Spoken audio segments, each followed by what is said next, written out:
Hello everyone, welcome back to another Rome Reacts. We are here today to watch another video for you. This one is from Yarn Hub, and we're going to be watching a little history lesson, or the history video. And this is when the Valiant 21 Sikhs battled 10,000 men. Now, I've heard about this little story before, but I just haven't really gotten into delve into details and whatnot of what actually took place. So this is kind of a nice history lesson thing. So we're going to be watching. So let's just cut to the chase and just give this a watch and see what it's all about. So let's get on with it, okay? That said, it's all good. So yeah, that's the name of the title right there. So yeah, I'm really curious because this was on my watch list feed. So I'm really interested. So let's give it a watch. Dawn breaks on the 12th of September 1897 in the small military outpost of Saragahi. As the men awake and the sun rises across the barren landscape, they wash and go through their morning meditations, affix their turbans, and begin their day. There is a growing feeling amongst the company. It's a feeling of uneasiness, as there is a sense of something to come.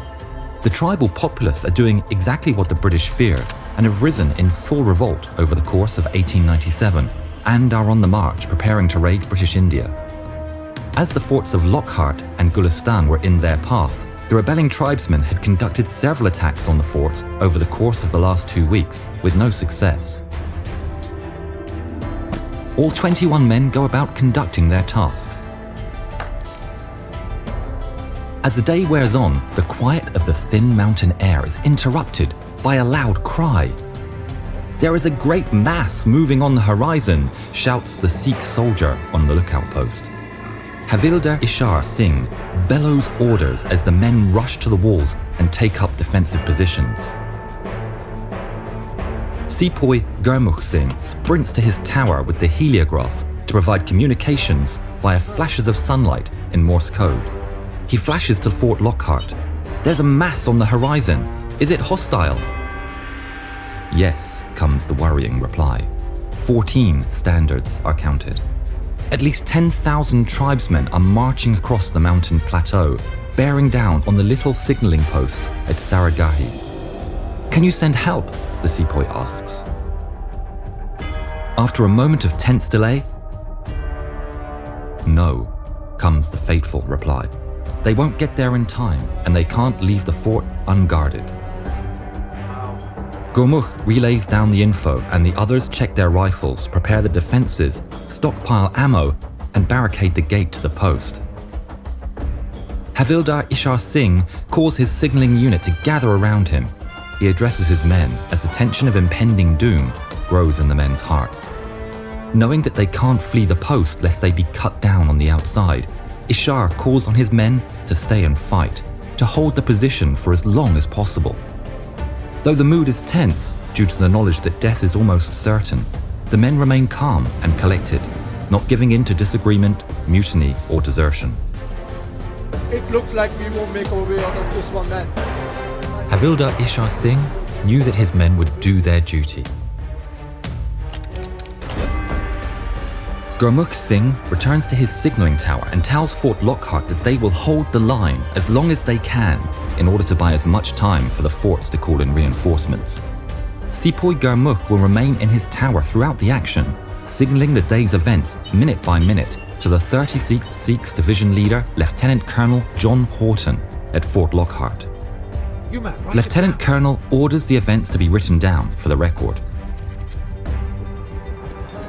Trumpets blare and the sound of the mass of the tribes grows louder.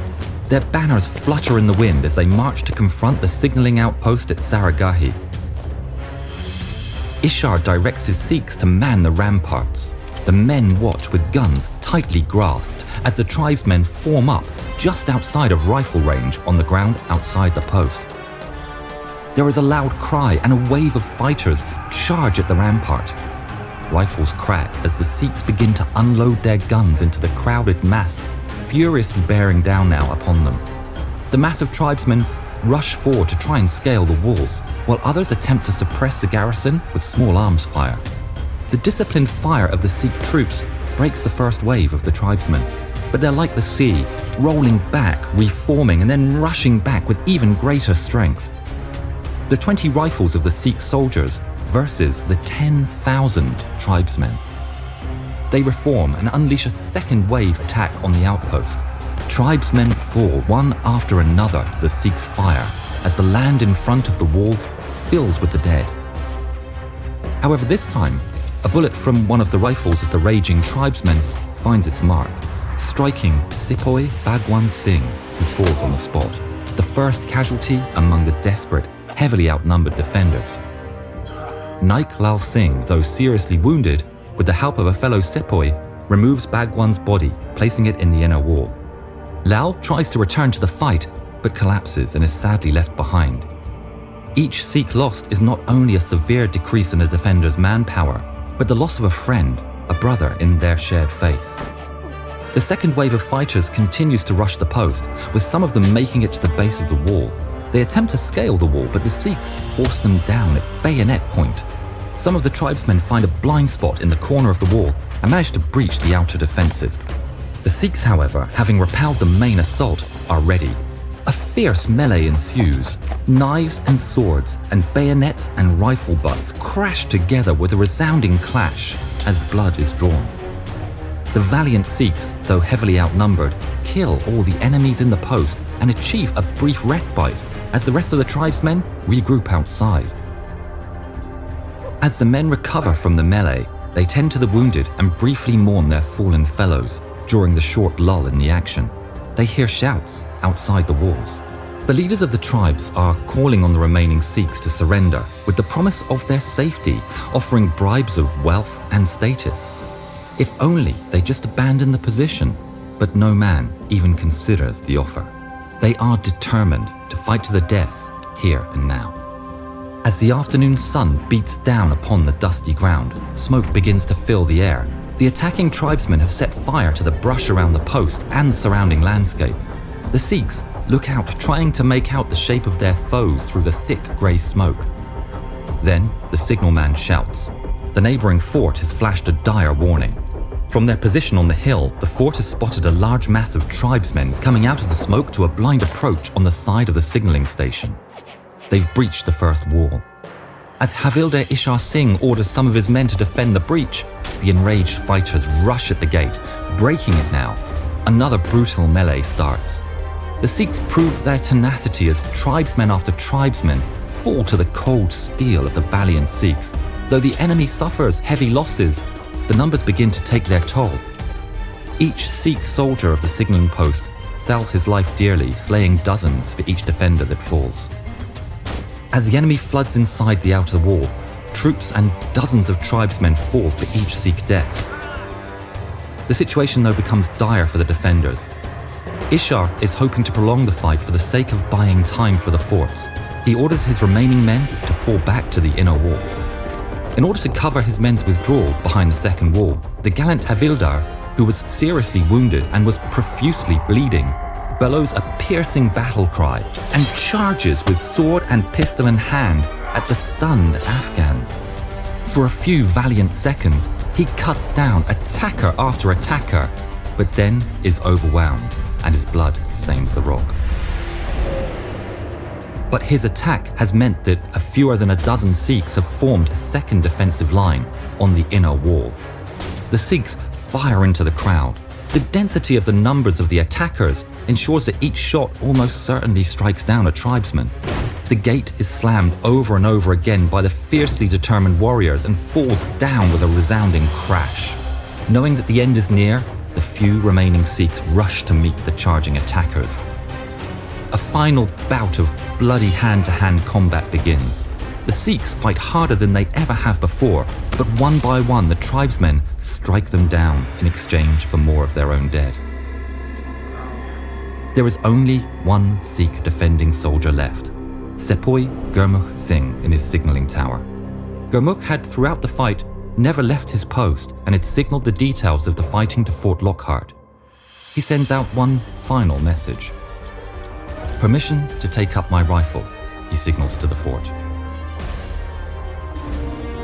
"Granted," is the reply.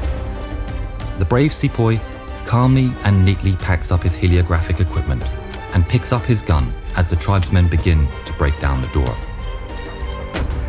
Through telescopes, Lieutenant Colonel Horton at Fort Lockhart watch as the door to the tower is broken in and the room is filled. For a moment, they cheer as he kills one tribesman, then another, and then 18 more, for a total of 20. The tribal fighters fled the room in terror. There's a brief pause as the colonel looks on with awe, but suddenly his sight is clouded by smoke. The tribesmen have lit the tower on fire, deciding to burn Sepoy Gurmukh rather than face his blade one more time. Cowards. At ease with his fate, Gurmukh sits down and yells the Sikh battle cry.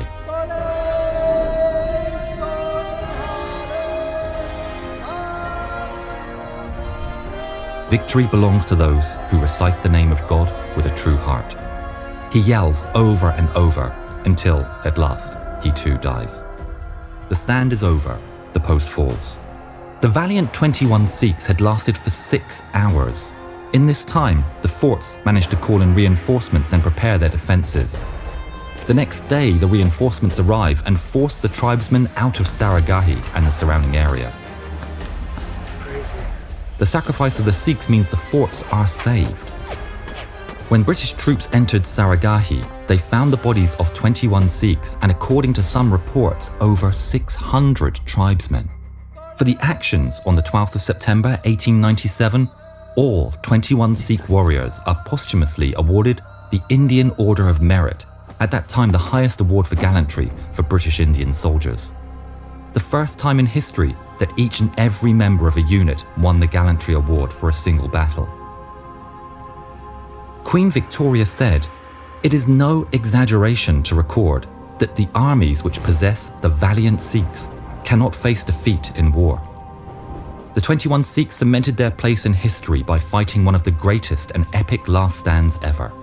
The Valiant 21 are remembered every year by the Indian Army's 4th Battalion of the Sikh Regiment, who commemorate the battle on the 12th of September as Saragahi Day.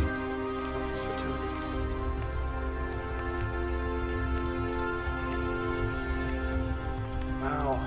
If you haven't yet, please subscribe to the channel and please watch more videos of ours. Thank you.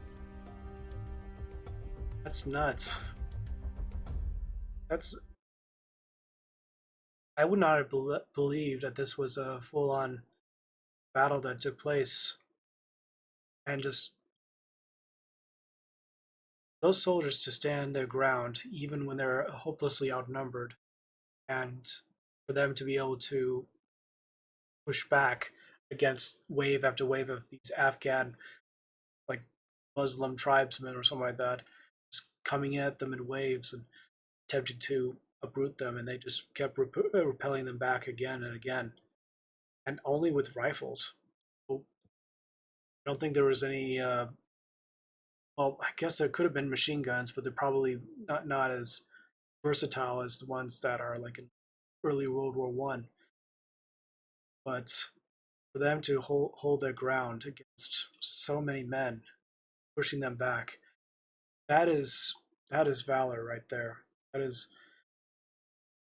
I hats off to the Sikhs for being able to be able to push those enemies back, and just, it was, I guess you can say, a Pyrrhic victory, like, because the Sikhs held off long enough to the next day for reinforcements to arrive, but still it was bittersweet.